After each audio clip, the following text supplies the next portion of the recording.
बिस्मिल्लाहिर्रहमानिर्रहीम। अस्सलामु अलैकुम नाज़रीन, कहा जाता है कि किसी भी मुहज़्ज़ब माशरे में अदलो इंसाफ़ जो है वो बहुत ज़रूरी है।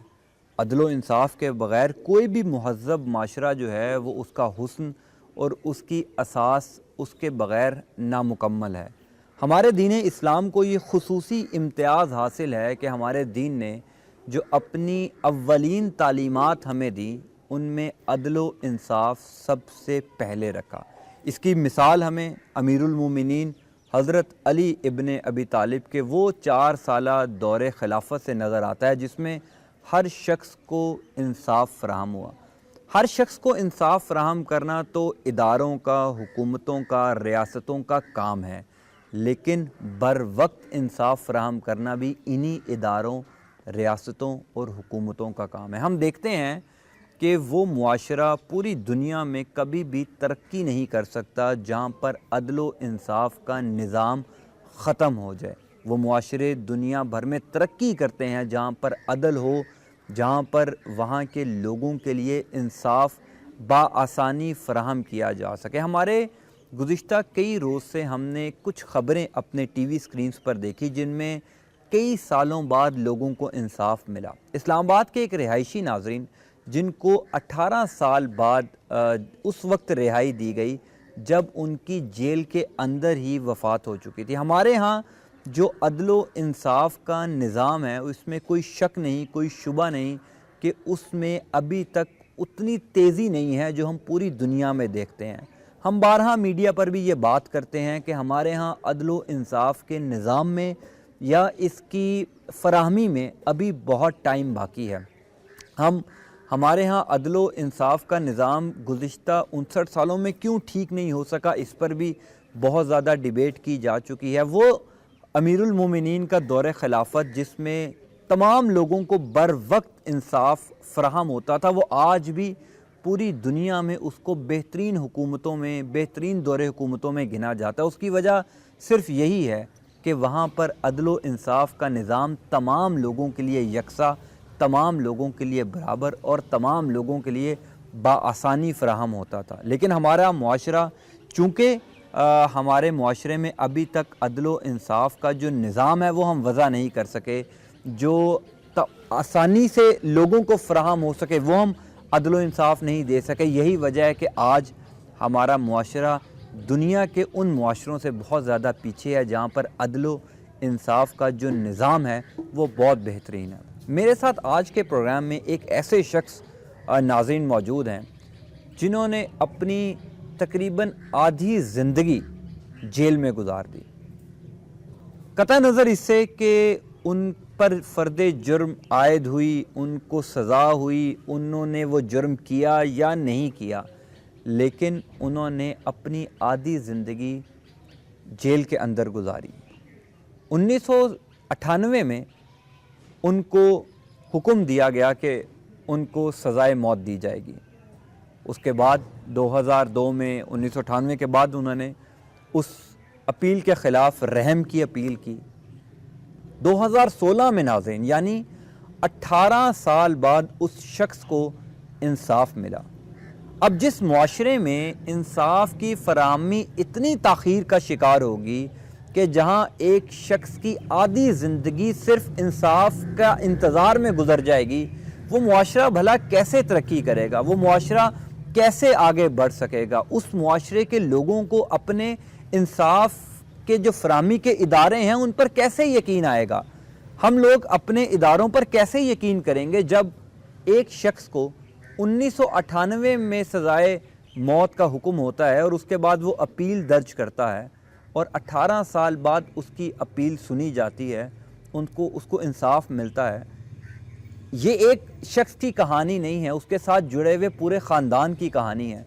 वो तमाम ख़ानदान, वो तमाम लोग, वो तमाम मुआशरा क्या अपने उन इदारों पर इंसाफ की फ़राहमी का यकीन न रखेगा? क्या कोई शख्स ये यकीन रखेगा कि उसको बर वक्त इंसाफ मिल सकता है।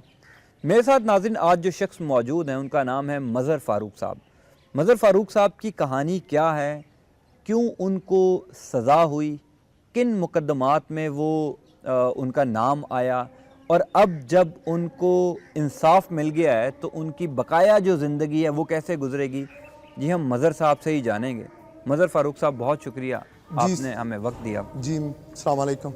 वालेकुम अस्सलाम। मज़हर साहब ये बताइएगा कि कैसे ये वाक़या हुआ, आपकी किसके साथ दुश्मनी थी, कैसे ये सारा मामला शुरू हुआ, कब आपका नाम मुकदमात में आया और आप किन किन जेलों में रहे। पहले आप बताइएगा कि आपकी दुश्मनी कहाँ किससे थी, क्यों शुरू हुई और किन मुकदमात में आपका नाम आया। ये जी अपना सन 92 की बात है। 1992 में मैं एफसी कॉलेज में पढ़ता था। उस टाइम मैंने फ़र्स्ट ईयर पार्ट 1 कर लिया था। तो 1992 में मेरे वाला साहब के कज़न हैं, तो उन्होंने मेरे वाला साहब को मर्डर करवाया। फर्स्ट मर्डर मेरे वाला साहब हुए 1992 में। तो उसके बाद उन्होंने हमें मुकदमा बराबर करने के लिए, एक अरशाद मुहर्रर था मुंशी, पुलिस का मुलाजम था थाना गंडा सिंह, उसको कत्ल करवाया। वो मुकदमा हम पे डलवाना चाहा। ठीक है। डॉक्टर शफीक ASP थे, बड़े ईमानदार अफीसर, उन्होंने इस मामले की तफ्तीश की और हमें उसमें बेगुनाह करार दिया। और इनको जो हमारे मुखालफीन हैं सरदार औरंगज़ेब, इनको उन्होंने इनमें नामज़द कर दिया। फिर 1992 में ही इन्होंने एक और निसार नामी शख्स को कत्ल कराया। चूँकि ये फाइनेंशियली स्ट्रॉन्ग से हम थे, सियासत में भी इनकी वैल्यू थी, इसलिए हमें मजबूरन इधर से भागना पड़ा। 1996 में अरेस्ट हो गया जी मैं। आप कहाँ से अरेस्ट हुए? लाहौर जी, शोबरा होटल से। लाहौर से आप, यानी कि 1992 में आपके खिलाफ मुकदमात जी बने हाँ। और 4 साल बाद आप लाहौर से अरेस्ट हो गए। जी हाँ, लाहौर से उसके बाद क्या हुआ? 96 में जी मेरे मुकदमे का ट्रायल शुरू हुआ। ठीक है। 1998 में तब जब आप शुरू में किस जेल में गए? कसूर जी, डिस्ट्रिक्ट जेल कसूर जेल में जी गए, हाँ। ठीक है। 97 में मुझे लाहौर कैंप जेल में शिफ्ट कर दिया गया। अच्छा। उधर मेरे मुकदमे की समाअत शुरू हो गई। 1998 में इरशाद मुहर्रर का वही मुकदमा जो जिसमें ASP साहब ने हमें डिस्चार्ज करा दिया था, वही फिर हमारे पे मुकदमा था। अच्छा, यानी कि एक मुकदमे में आपको बेगुनाह जो तफ्तीशी है उसने करार दे दिया था, फिर वही मुकदमा 1998 में शुरू हुआ। जी हाँ, मदई फिर नहीं मार रहा है कि ये हमारे मुल्ज़िम हैं ही नहीं, इनसे हमारी दुश्मनी नहीं है। उन्होंने अदालत में बयान दिए कि इनके साथ हमारी कोई दुश्मनी नहीं है, लिहाजा इनको आप बरी कर दें। उसमें मैं बरी हो गया जी। फर्स्ट जो इन्होंने मर्डर डलवाया, उसके बाद जो ये नसार अहमद का कत्ल था जिसमें मैं अभी बरी हुआ हूँ सुप्रीम कोर्ट से, इसमें मुझे 7/11/98 को मुझे सजाए मौत हुई। अच्छा, 1998 को आपको सजाए मौत का ट्रायल कोर्ट ने दे दिया। 1998 से लेके 1 अप्रैल 2009 तक मेरी अपील हाई कोर्ट में चली, मेरी लाहौर हाई कोर्ट में। जी हाँ, ठीक है। तो हाई कोर्ट ने मेरी 1 अप्रैल को मेरी अपील खारिज कर दी। यानी कि 2009 में आपकी अपील खारिज होगी। ठीक है। 2009 में मैंने सुप्रीम कोर्ट में अपील दायर कर दी, जो कि समाअत के लिए 22 फरवरी 2011 को समाअत के लिए मंजूर होगी सुप्रीम कोर्ट। 2 साल बाद 2 साल बाद 2 साल आपने फिर इंतजार किया जी कि हाँ। जो आपकी दरख्वास्त है वो समाअत के लिए मंजूर होती है कि नहीं? जी हाँ। तो उसके बाद 2011 से लेके अब 2016 में मुझे मेरे अल्लाह ताला ने मेरी माँ की दुआओं के सदके मुझे बाइज़्ज़त बरी कर दिया। इंसाफ मिल गया आपको? जी हाँ। लेकिन जो मेरे ज़िंदगी के 24 साल गुजर गए हैं, उसके लिए मेरे घर वालों ने जो ज़ियत गुजारी है।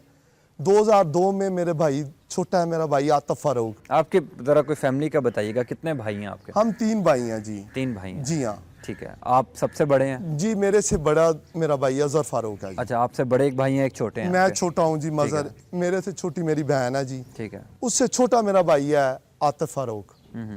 वो भी FC कॉलेज में उसने FSC की थी जी। मैट्रिक उसने फर्स्ट डिवीजन में A+ में किया है, लाहौर कैडर में पढ़ता था। फिर वो FC कॉलेज में, दोनों हम भाई फॉर्मनाइट हैं जी।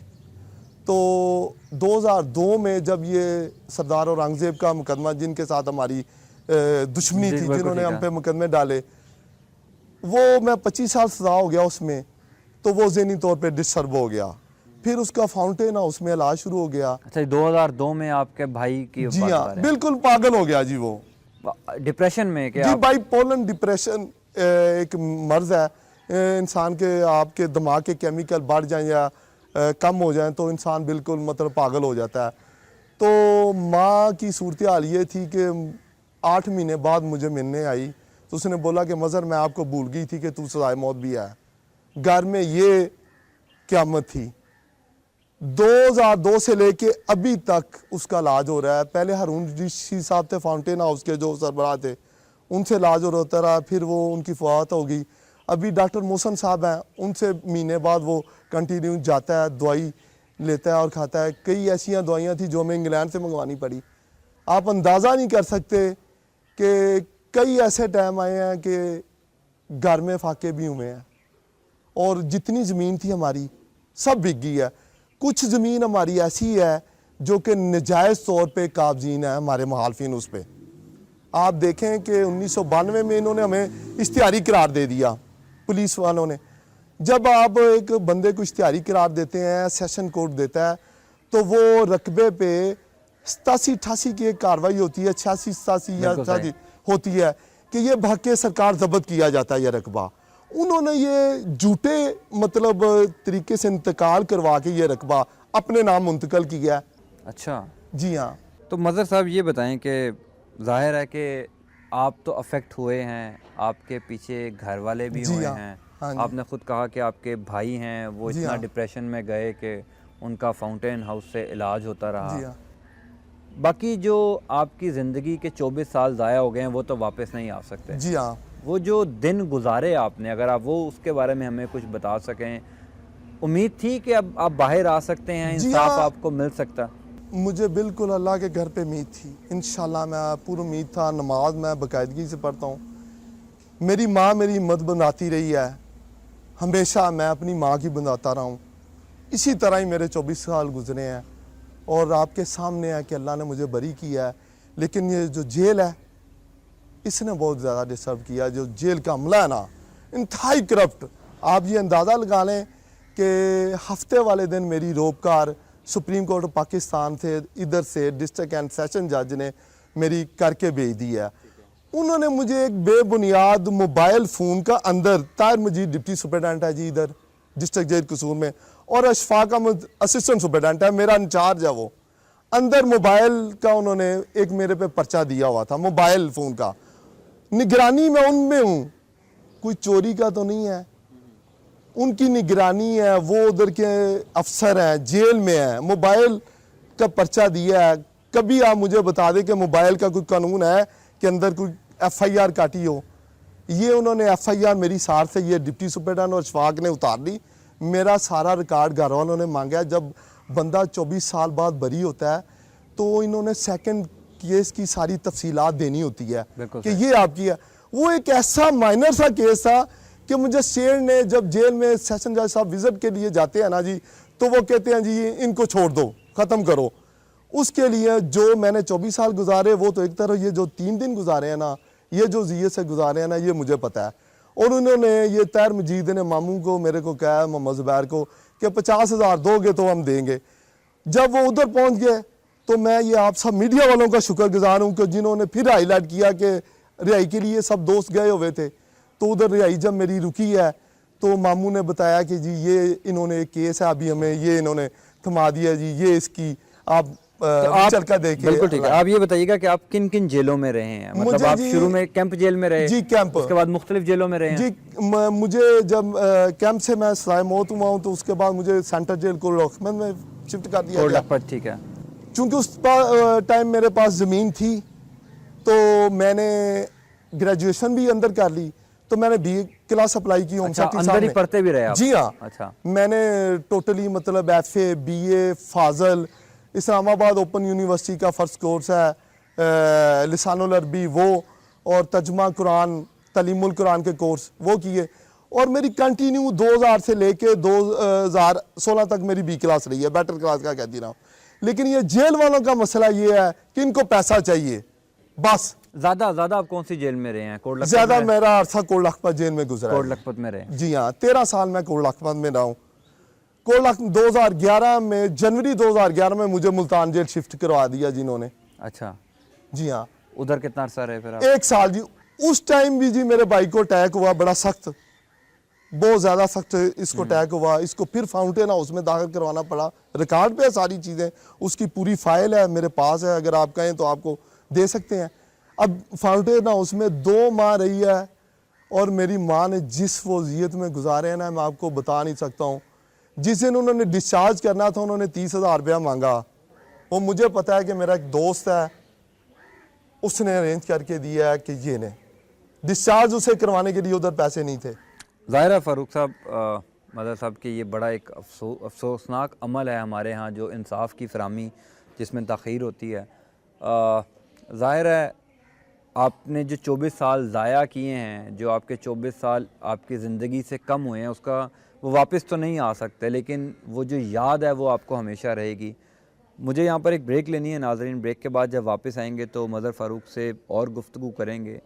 और ज़ाहिर है कि मज़र फ़ारूक के जो अहले ख़ाना ने अज़ियत गुजारी है, जो कर्ब में मज़र फ़ारूक के घर वालों ने गुजारी, इन्होंने ख़ुद कहा कि इनका छोटा भाई वो डिप्रेशन का शिकार हो गया, वो आज भी मरीज़ है। इनकी वालदा पे क्या दिन गुज़रे होंगे जब उनका जवान साला बेटा जेल में होगा, और 24 साल अपनी ज़िंदगी के अहम 24 साल वो जेल के अंदर गुजार देगा और उसके बाद उसको इंसाफ मिलेगा। ये है हमारे मुआशरे में इंसाफ की फराहमी, ये है हमारे मुआशरे का अलमिया जो हम बातें करते हैं, हम दावे करते हैं कि इंसाफ की फराहमी को मुमकिन बनाएंगे।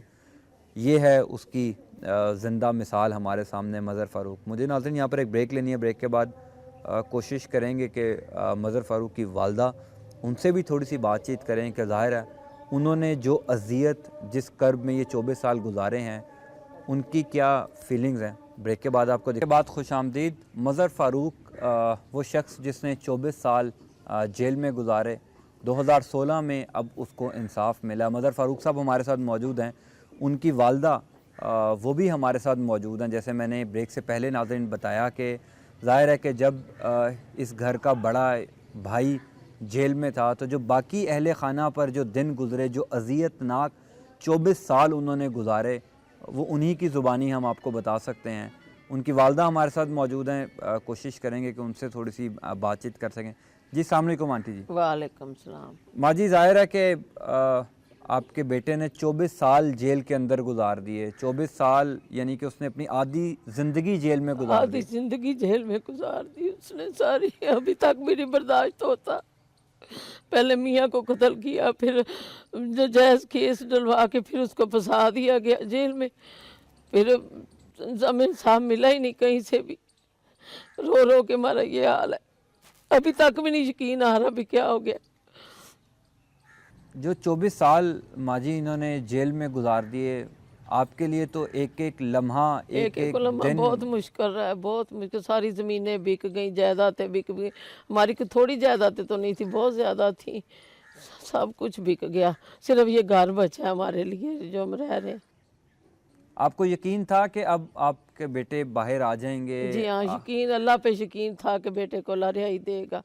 अल्लाह ने, सुप्रीम कोर्ट ने मैं इंसाफ दिया तो मैं मिल गया, नहीं तो उन्होंने तो ना सेशन पे भी सज़ा करवाई, फिर हाई कोर्ट में भी सज़ा करवाई। दूसरे को बेटे को भी 25 साल हुए, उसको 25 साल सज़ा हुई। दोनों बेटे फंसाए हुए थे, एक छोटा बेटा मेरे पास था जो पागल हो गया टेंशनों की वजह से। उसके साथ फिर मैंने बहुत मुश्किल वक्त गुजारा। कभी उसकी तबीयत कैसी होती, घर से भाग जाता, सारा सारा दिन कभी किसी को पीछे भेजती, कभी किसी को पीछे भेजती, वो बैठता ही नहीं था घर। उसकी वजह से बहुत परेशान, बीए किया हुआ था उसने। आप जेल में जाती थी मज़र को मिलने? कभी कभार 2-3 साल बाद कभी कभार, आने नहीं देता था ये पीछे। तो जब आपको ये पता लगा कि हुक्म हो गया है इनको ट्रायल कोर्ट से सज़ाए मौत का, तब आपके ज़ाहिर है कि जज्बात क्या वो थे? तो जज्बात थे, पता नहीं क्या उस वक्त होता था, पता ही नहीं चल रहा। बेहोश हो गई थी सुन के, बहुत मुश्किल हुई।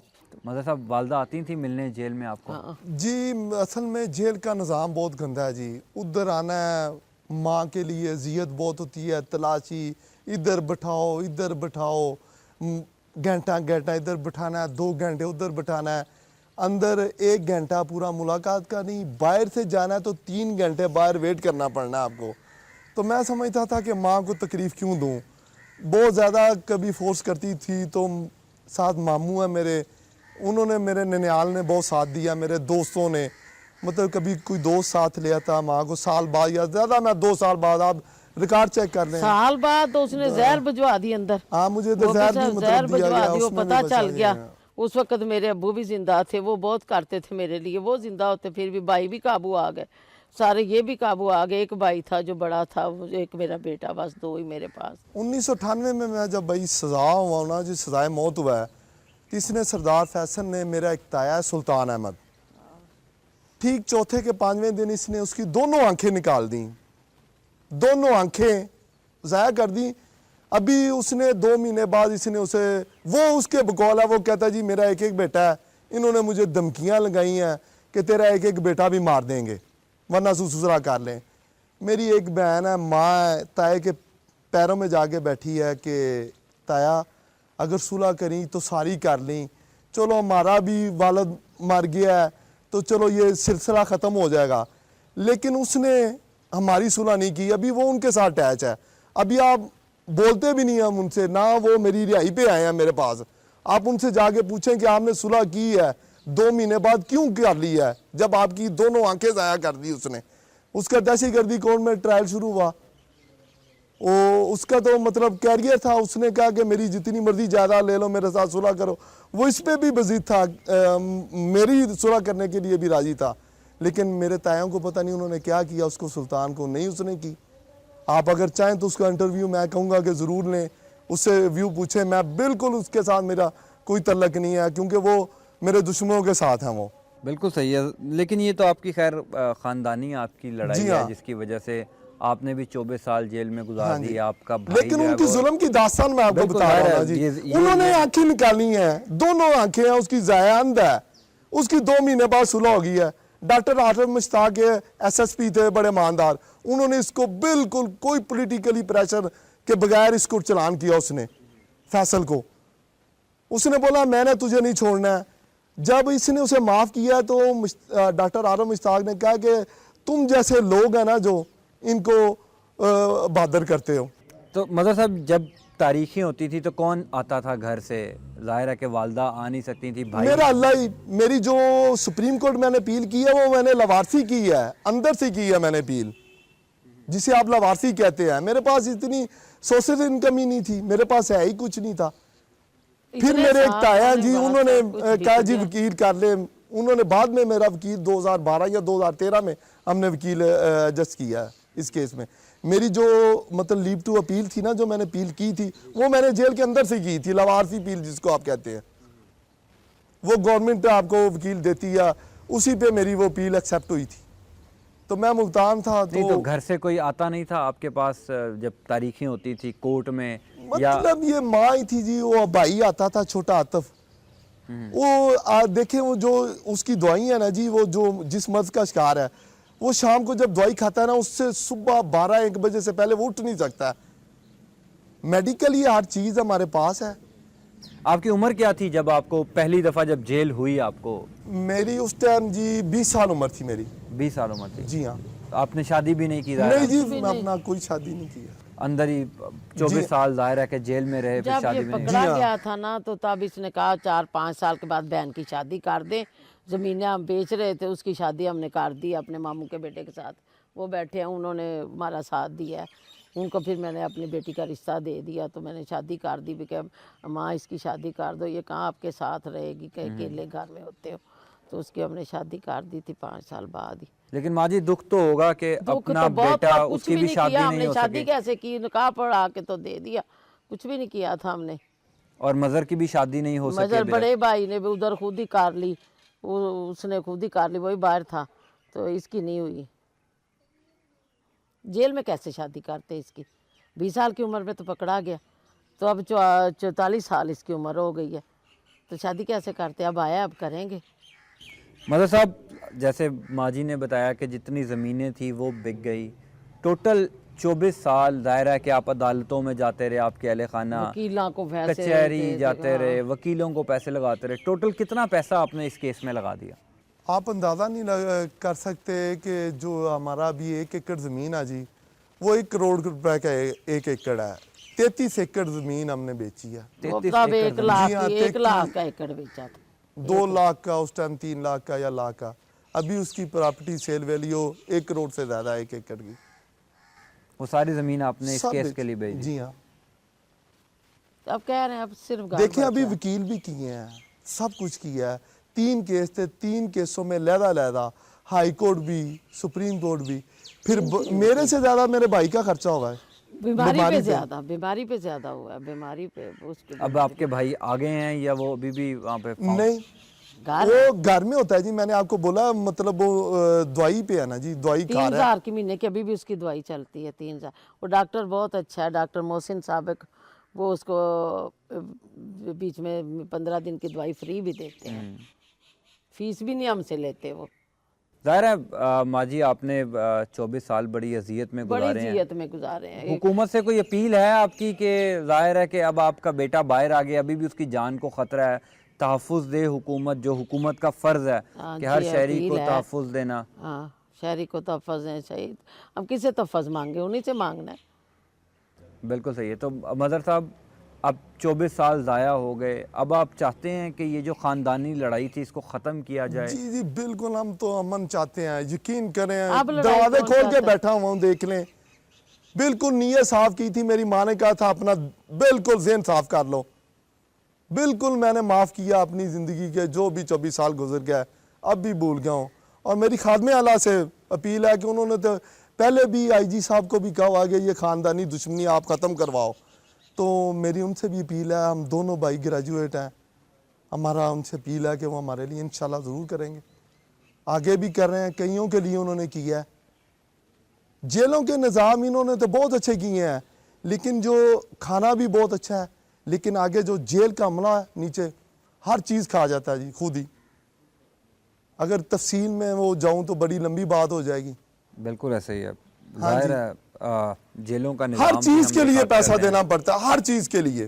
जेल के अंदर भी आप पैसे जी हाँ, जी हाँ, तो ज़ाहिर पीछे है जी। बेच-बेच के ये मेरा इसके चलान खर्चे क्यों पूरे- निकलते रहे? नहीं पैसे देने जो के रह गए तो चलान निकाल दो बस। बेटर क्लास भी थी, टोटली फैसिलिटी होम सेक्रेटरी साहब की तरफ थी, मतलब ये मेन कुर्सी थी, मतलब जो भी फैसिलिटी हैं वो गवर्नमेंट की तरफ थी। उसके बावजूद जी पैसे दो जी, मुलाकात पे गए जी से सामान अंदर नहीं जाना, ये फलानी अंदर जाना, इसके भी पैसे दो। यानी कि हर चीज़ के आपको हाँ उधर जी। हर चीज़ रिश्वत देनी देने पड़ी और उसके पड़ते। बाद खुद मोबाइल फ़ोन यूज़ करवाते हैं, खुद यकीन करें। मंथली है, हर चीज़ की मंथली तकरीबन। ये जो डिस्ट्रिक्ट जेल कसूर है, मतलब इसका हर चीज़ का, तलाशी का 2 लाख ठेका है, लंगर का लाख ठेका है, चक्कर का 2 लाख का ठेका, मंशियात बार का लहदा ठेका, नई जेल का लहदा ठेका है। हर बंदा अपनी मन मर्जी अंदर जो पैसे दे अंदर जो मर्जी करे।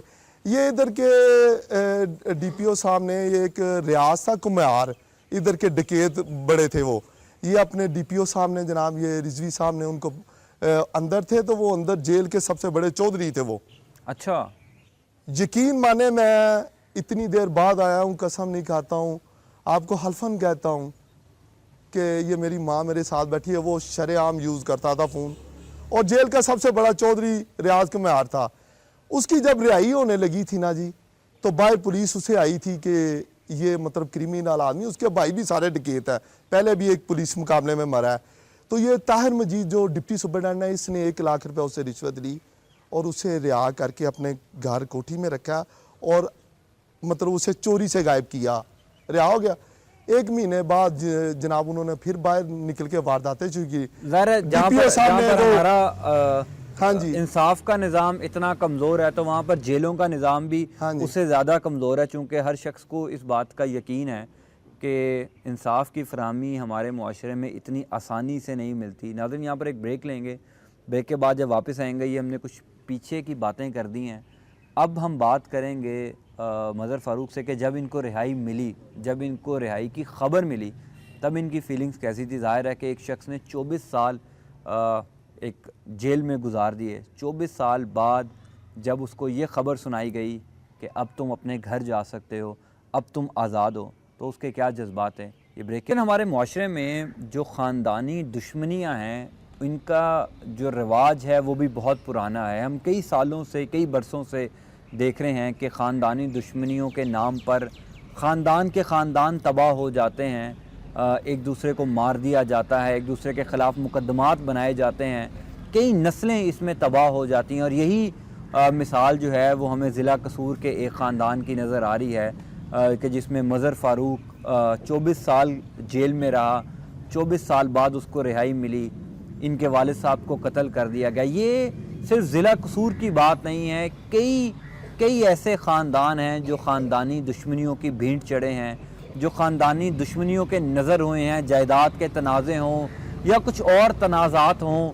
नाज़रीन, ख़ानदानी दुश्मनी जो है उन्होंने ख़ानदान के ख़ानदान तबाह कर दिए हैं। मज़हर फ़ारूक साहब हमारे साथ मौजूद हैं, उनकी वालदा भी मौजूद हैं। मज़हर साहब, जब रिहाई मिली तो कौन सी जेल में थे आप? मैं जी शेखुपुरा जेल में था जी। शेखुपुरा जेल में थे जी। और ज़ाहिर है 2011 में आपने सुप्रीम कोर्ट में अपील की जी। जब अभी रिहाई की खबर मिली 2016 में, हाँ तो ज़ाहिर है क्या जज्बात थे आपके? बहुत खुश था जी, सजदा रेज़ हुआ हूँ, अपने अल्लाह का शुक्र अदा किया। तो जिस दिन मेरी रिहाई थी तो मैं बाहर, जब मुझे रिसीव करने के लिए मेरे दोस्त, मेरे मामू सब आए थे, तो कईयों ने मुझे कहा कि आप गांव में ना जाओ।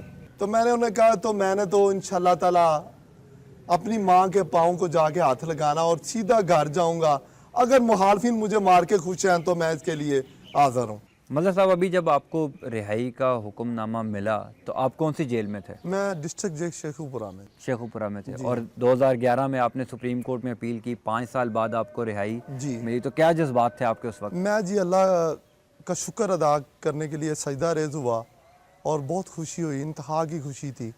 तो जिस दिन मैं रिहा हुआ, मेरे दोस्त, मेरे रिश्तेदार, मेरे ज़्यादातर तो दोस्त ही थे जी, और मेरे मामू, तो जब ये आए तो उन्होंने मुझे कहा जी गांव ना जाओ, ये ना करो, वो ना करो, मतलब ख़तरा है। तो मैंने कहा कि मैंने अल्लाह को जान देनी है, ज़िंदगी मौत अल्लाह के हाथ का है, तो मैंने तो माँ के पैरों को जाके हाथ लगाना है, आगे मेरा अल्लाह है। अगर उन्होंने मारना है तो मार के, उनका जी भरता है तो मारने। मैंने कहा मैं तो जाऊँगा गाड़ी सीधा, और आया हूँ जी, सीधा गाड़ी आया हूँ, अपनी माँ को आगे पैर छुए हैं। अल्लाह मालिक आगे भी मेरा इंशाल्लाह ताला। माजी 24 साल मज़हर ने जेल में गुजार दिए, आपके छोटे बेटे को डिप्रेशन हुआ, वो भी बीमार रहा। जब आपको ये ख़बर मिली कि अब इनको रिहाई का हुक्म हो गया है, अब ये घर आ सकते हैं, तो उस वक्त क्या जज्बात थे जी आप? बहुत अच्छे जज्बात थे, शुक्राने के नफल अदा किए, खुशी से पागल हो रही थी कि आज मेरे बेटे, यकीन ही नहीं आ रहा था कि आज मेरा बेटा रिहा हो जाएगा। जाहिर है एक माँ ही जान सकती है माँ कि ही जान उसने अपने सकती बेटे है से बेटे 24 के साल कितनी दूर गुजारे कितनी हैं। दूर गुजारे। मज़हर साहब, अब घर वालों के साथ रहना है, कभी अब कोई लोगों को इकट्ठा कर रहे हैं कि आप जो ये ख़ानदानी दुश्मनी है इसको ख़त्म किया जाए, जी हाँ। अब आगे बढ़ा जाए? जी हाँ, रहना तो इंशाल्लाह घर है, माँ के साथ ही ना। मज़हर साहब, अब कोशिश कर रहे हैं कि ये ख़ानदानी दुश्मनी को ख़त्म किया जाए, अब आगे बढ़ा जाए? जी हाँ, बिल्कुल कोशिश कर रहे हैं जी। हाँ, कई दोस्तों को कहा है, इंशाल्लाह मेरी खुद भी कोशिश है कि मैं उससे खुद डायरेक्टली बात करूं कि एक ही ख़ानदान है, भाई है, एक ही दादे की औलाद है, मेरे भी वालिद साहब कत्ल हुए हैं, तो इंशाल्लाह कोशिश है कि मिल बैठें और बाकी की ज़िंदगी अच्छी गुजर सके। आप शुरू से यहाँ कसूर के ही रहने वाले जी हैं? हाँ, इसी गांव के रहशी हैं जी, शुरू के प्रॉपरली इधर के रहने वाले हैं। और वो जो आपके ख़ानदान वो वाले भी वो इधर भी? हैं जी। मैंने आपको बताया कि हम एक ही दादे की औलाद है, नवाब अली और बरकत अली, 2 भाई थे। एक की नवाब अली की वो औलाद है, हम बरकत अली की औलाद है। और उसके बावजूद जी इतनी हाँ, तलखियाँ हैं कि सके एक आपने, ही खानदान है। जी हाँ, उसके बावजूद आपने जी जो हाँ, है मैंने वो, देखने अपने 24 साल गुजारने के बाद अज़ियत में अभी भी मेरे हाथ खुले हैं। मैं इंशाल्लाह अल्लाह के घर जाके सुलह करने के लिए तैयार हूँ। ये नाजरीन, हमारे प्रोग्राम के थ्रू उन लोगों को भी पैगाम है जिनकी इनके साथ दुश्मनी है, जो ख़ानदानी दुश्मनी, जैसे मैंने अपने इब्तदाइया में कहा कि ख़ानदानी दुश्मनियों ने ख़ानदान के ख़ानदान तबाह कर दिए हैं। आज मज़हर फ़ारूक साहब जो है हमारे प्रोग्राम के तवस्सुस से अपने ख़ानदान वालों को ये पैगाम दे रहे हैं कि वो आज भी सुलह करने को तैयार हैं। इनके वालिद साहब को मर्डर कर दिया गया, इन्होंने अपने 24 साल जेल में गुजार दिए, उसके बावजूद ये आज भी इस ख्वाहिश का इजहार करते हैं कि ये अपने ख़ानदान वालों के साथ मिलकर बैठकर आगे की ज़िंदगी गुजारें। मज़हर साहब, उन इदारों पर भी कोई बात करना चाहेंगे जिन्होंने 24 साल देर की आपको इंसाफ देते हुए? खुदारा मैं उनसे अपील करूंगा कि इंसाफ में जल्दी करें। कई बेगुनाह ऐसे हैं जिनके इतनी इतनी देर से अपीलें चल रही हैं। अच्छा, जेल में और लोग भी ऐसे हैं? जी हाँ, कई ऐसे हैं जी। बाकी जो इस टाइम सुप्रीम कोर्ट के जज हैं जी, मैं कहता हूँ गैर जानिबदार हैं, बिल्कुल अदलिया आज़ाद है, फैसले कर रहे हैं। और मैं खान साहब को भी कहूँगा कि वो भी अभी अदलिया के फैसले मान लें। जो भी है फैसला, जो भी आता है, अदलिया इंसाफ करती है। देख लें मेरे फैसले में उन्होंने बिल्कुल एक एक चीज़ को अलहदा उन्होंने कर दिया। आपको अब जाहिर है कि आपको अदलिया ने बेशक ताख़ीर से दिया लेकिन इंसाफ दिया है। जी हाँ, मैं खुश हूँ जी। मैंने तो पहले से कहा हूँ कि मैं अदलिया का शुक्रगुजार हूँ। अब जाहिर है कि वो तीनों मुकदमात भी आप पर ख़त्म हो चुके हैं, जी आप हाँ। बाइज़्ज़त बरी हो जी चुके हाँ। हैं। वो 24 साल तो वापस नहीं आएंगे नहीं। मज़हर साहब, लेकिन अब आपकी ये ख्वाहिश है कि आप मिलकर बैठ कर आगे ज़िंदगी जी हाँ, गुजारें। बिल्कुल। अगर हुकूमत पंजाब या हुकूमत पाकिस्तान जी को हाँ, इस पर- खादमे अल्लाह के लिए जनाब, ये तो कोई बात ही नहीं है। कई ऐसी सुलह करवाई हैं IG साहब ने, कई ऐसी सुलह करवाई हैं, ख़ानदानी दुश्मनियाँ ख़त्म करवाई हैं। मेरे तो अपने घर की SP हैं, मेरी वालदा के सके कज़न है SP हैं मियाँ अबरार खलील। तो यानी कि आप उम्मीद रखते हैं कि जी हाँ, मेरी उम्मीद है जी, इंशाल्लाह मेरे अल्लाह से उम्मीद है कि इनसे सुलह हो जाएगी जी मेरी। ठीक है, बिल्कुल ठीक है, और उसके बाद फिर आप शादी भी कर लेंगे? इंशाल्लाह जी, चलें, हमारी तरफ से भी आपको ज़रूर इन्विटेशन देंगे जी आपको। आपको मुबारक भी हो कि आपको 24 साल बाद इंसाफ मिला है। और हमारी ये ख्वाहिश है कि ये जो ख़ानदानी दुश्मनी है इसको ख़त्म किया जाए। ख़ानदानी दुश्मनी में जो आपने 24 साल अज़ियत में गुजारे, आपके घर वालों ने 24 साल अज़ियत में गुजारे, आपने अपने वालिद साहब को कत्ल होते देखा, यानी कि एक पूरा ये ख़ानदान जो है वो तबाह हुआ। हमारी ये दुआ है, ये ख्वाहिश है कि आइंदा ऐसा ना हो और आप भी अपने ख़ानदान वालों के साथ मिल बैठ कर रहें, उनके साथ आगे की ज़िंदगी गुजारें, जो पुरानी बातें हैं उनको भूलें। जो 24 साल आपने जेल में गुजारे हैं, ज़ाहिर है कि वो आपकी ज़िंदगी का एक हिस्सा है, वो जुड़ चुकी है, लेकिन उसको बुलाकर आगे जाना एक होगा। मैं मीडिया वालों का बहुत शुक्रगुजार हूँ कि जिन्हें मेरे दुख और दर्द को हर जगह पे बांटा है। Thank you for. बहुत शुक्रिया नाज़रीन। जैसे मैंने पहले कहा था कि अदल इंसाफ के बग़ैर कोई मुआशरा तरक्की नहीं कर सकता। मज़हर फ़ारूक को इंसाफ मिला है, लेकिन 24 साल बाद, 24 साल अपनी ज़िंदगी के कीमती 24 साल मज़हर फ़ारूक ने जेल में गुजारे हैं। हमारी उन इदारों से, उन रियासती इदारों से, उन हुकूमती इदारों से बस ये दरख्वास्त है कि जिस मुआशरे में इंसाफ नहीं होगा वो मुआशरा, उस मुआशरे के लोग अपने इदारों पर यकीन नहीं करेंगे। इंसाफ की फ़राहमी को यकीनी बनाना, मुमकिन बनाना हुकूमतों का और इदारों का काम है।